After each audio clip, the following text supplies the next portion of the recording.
on her heartbeat every night. I would look at her on ultrasound. And then the week before I gave birth to her, my doctor confirmed that she pulled the cord back out.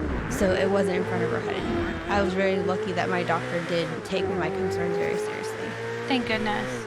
Did you have any medical turns that made you feel uneasy, and did you do to ground you? Yeah, I did. I'm sure you remember me calling you and telling you about my crazy experience at 30 weeks. I had kind of what I assume is low blood sugar, and I almost passed out, and I felt really awful. So I'm not going to go into that story right now, but essentially I just felt like I was going to pass out. Nothing ever came of it.